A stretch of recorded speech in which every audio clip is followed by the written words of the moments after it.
In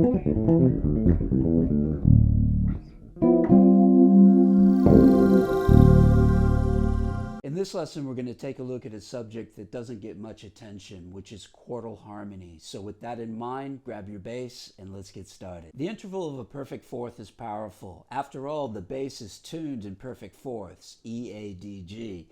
So the sound should be familiar with most bass players, right? But if the truth is to be told, many bass players have trouble incorporating fourths into their playing on two distinct levels: sound and fingering. On a sound level, most chords that you'll hear are tertian, which means they're built in thirds.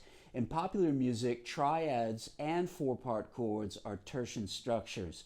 But there's many examples in jazz where triads and four-part chords are built in fourths, most noticeably heard in So What by Miles Davis. Quartal harmony can be applied to any mode or scale. So let's go ahead and take the D Dorian mode, and what we're going to do is build triads but built in fourths.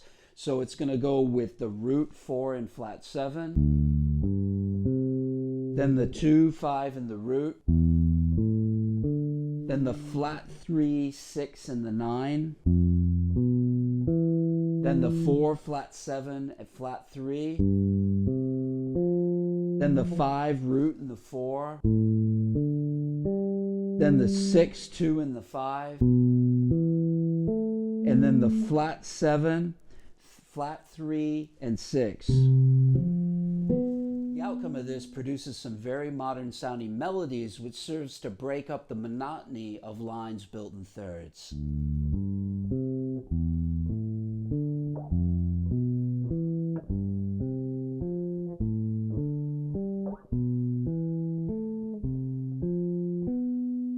There's a lot of tunes that you can study in the jazz idiom that have fourths, most notably Freedom Jazz Dance by Eddie Harris.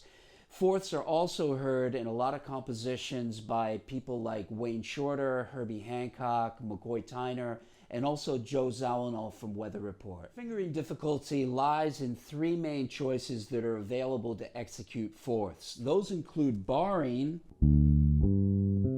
which would look like that, and then single finger execution, which would be like this, where I just take the tip of my finger. This is probably the hardest and not used all the time, but you might be able to use it now and again.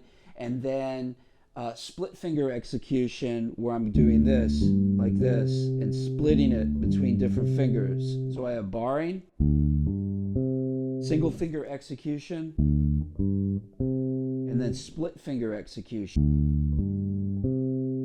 The best way to learn this is by practicing tunes like Freedom Jazz Dance, which is largely based in fourths, or by writing your own etudes and then painstakingly learning them. The example I'm going to demonstrate here is an etude that I've written based on the D Dorian mode that's voiced in fourths. This includes all the different triadic shapes and their inversions. You'll probably notice in bars 4 and 5 that I've used some lines in fifths, but remember that fifths are inversions of fourths.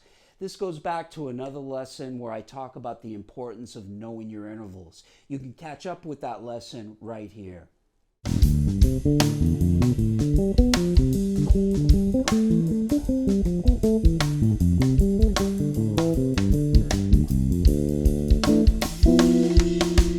Okay, so let's go ahead and recap what we've learned here today. We started off by learning how to harmonize the Dorian mode using triads built in fourths. Then we examined the three ways to finger a pattern in fourths, and then we wrapped it all up by studying an etude made up of quartal triadic structures along with some intervallic inversions. Until next time, practice smart, work hard, and play creatively.